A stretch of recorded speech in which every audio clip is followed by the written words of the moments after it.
For today's thought of the day, I'll start off with a quote by John Maxwell, and it reads, if you are successful, it becomes possible for you to leave an inheritance for others. But if you desire to create a legacy, then you need to leave something in others. Today's thought of the day, which I am tremendously excited about, is leave something in them before you leave something for them. Senior Cage, what does this thought mean to you? We talk about, and some of us are walking about it. We talk about leaving a legacy for our kids, kids, and our kids, for my kids, for my grandkids, and for my grandkids.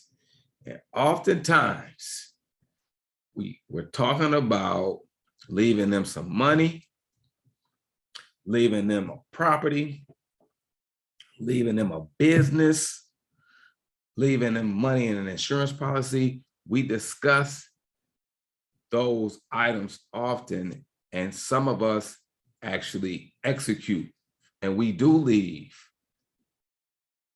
property, a house, a business, money in an insurance policy. We do leave something for them. But the question is this: did we leave something in them? Because even though inheritance is connected to legacy, in this specific example, our goal is to leave them something in them through the experience. We want to teach them through experience the how to.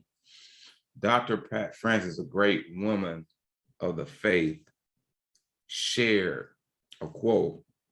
I was listening to one of her CDs about wealth and finances. And one statement that she shared was that if you don't have the wisdom to earn it, you don't have the wisdom to keep it. If a person doesn't have the wisdom to earn, then they don't have the wisdom to keep it. And she was speaking in reference to particularly money. But we can use that same statement in connection to discussion. We want to leave something in our kids, or whoever we're going to leave something to. It's the experience. It's the day-to-day process. It's the day-to-day grind.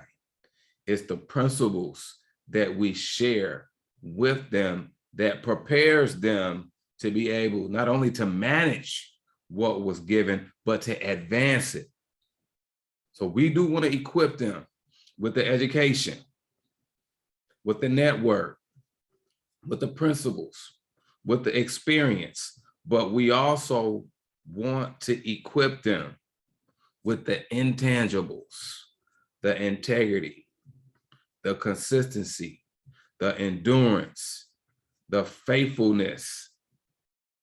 These are all intangibles that, like, I got this cell phone, we can and consider this as a tool. See, I can give you a tool, right? But I have to teach you how to use the tool in the way it was created. I have to teach you how to use this tool in this proper way. So let's say, for example, as we close out, that I want to leave some money to my kids. I want to leave it for them, but I want to prepare them for it before I leave it for them. They need to go through some life experiences. They need to reach a certain level of maturity and understand that what I'm leaving you is not really for you. It's for you to use to advance it for your kids. And as we continue the cycle of that generational wealth mentality, It's not limited to tangibles, but it's unlimited in the intangibles, the wisdom, the knowledge, the understanding that life bumps and bruises. Is very much a form of mentorship. It's very much a form of a job shadowing type of situation, but we're talking about life shadowing. We're talking about creating a space where we can identify with them the value systems, son, daughter. Don't have to be biological. It could just be somebody that you inherited through life, like myself. This is the value system that's associated with how I manage my personal life and how I manage my professional life. I put my personal life before my professional life. I put my family before my career. I put my family before my business. Because without them, it doesn't matter. See, these are the conversations and the seeds that have to be planted in the person that you're going to leave it to's heart and mind, their motive and how they think. And it's watered through the behavior that we demonstrate in their presence on a consistent basis. You got to get them, in most cases, from my personal or professional recommendation to you, got to get them when they're young. You got to start training them up when they get young, because once we begin to teach and train and equip and go through this experience with them when they're young, the learning curve is lessened. The resistance is lessened. Because in most cases, what I've seen is that if a young person goes through the process and goes through the traditional model of life, the traditional model of school, the traditional model of career, it can be very difficult for them to venture out into entrepreneurship, a sense of liberation or freedom, because it doesn't feel right in their psychology. A person has to have a strong sense or a different type of psychology to transition into entrepreneurship without experiencing mental duress, because we receive the duress in our soul.